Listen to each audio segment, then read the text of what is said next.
I think about marginalization and privilege as two sides of a coin. Our identities are complex, and we all likely have aspects of both. Another way to think about this conceptually is to consider the idea of tailwinds and headwinds. Our tailwinds, or our areas of privilege, are those forces that push us along, that propel us toward our goal. We didn't necessarily earn those privileges, but we were granted them. Our paths were paved differently compared to the paths of others, based on gender, race, ethnicity, and other factors. Similarly, our headwinds, or our areas of marginalization, are those aspects of our identities, our inclusion in certain groups, that push us or hold us back, that make our paths forward more challenging. Again, these tailwinds are not necessarily reflective of our abilities, but rather are the result of societal and cultural norms. Irving Goffman, a sociologist, wrote about the aspects of our identities which can be marginalized or stigmatized in society. These are the part of ourselves which contribute to the ways we are viewed and treated differently by others in the world. It's important to consider how visible or invisible the marginalized identity is. For example, Franklin Delano Roosevelt was rarely photographed in his wheelchair. Most people did not know he was a person with a disability. Of course, minimizing a wheelchair in today's world of media would be much more difficult. Similarly, Anita Florence Hemmings was the first African-American woman to graduate from Vassar College in 1897, more than 40 years before the college welcomed African-American students.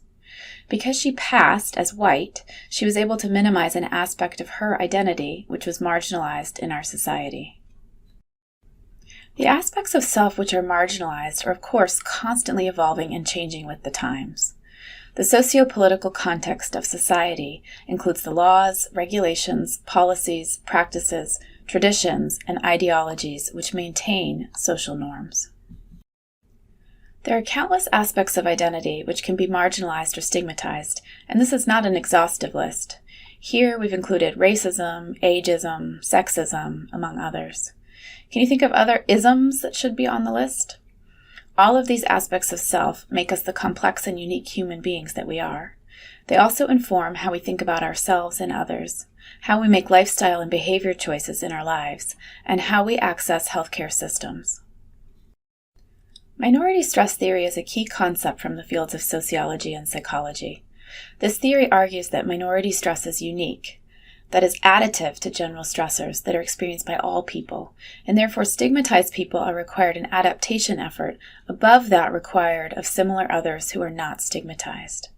Minority stress is chronic and socially based. Those headwinds which push against the person, preventing them from moving forward, are reflective of minority stress. Peggy McIntosh is a social worker who wrote a landmark paper in 1989 titled White Privilege: Unpacking the Invisible Knapsack. White privilege is just one example of privilege. She noted, white privilege is like an invisible, weightless knapsack of special provisions, maps, passports, codebooks, visas, clothes, tools, and blank checks. Her paper is a series of statements which describe things she's able to do which she attributes to white privilege. Some examples are statements like, I can, if I wish, arrange to be in the company of people of my own race most of the time. If I should need to move, I can be pretty sure of renting or purchasing housing in an area which I can afford and in which I would want to live. I can go shopping alone most of the time, pretty well assured I will not be followed or harassed. I would encourage you to reflect on your own tailwinds and headwinds in life. What are the aspects of your identity which represent privilege? What aspects are marginalized? How about for the patients you take care of?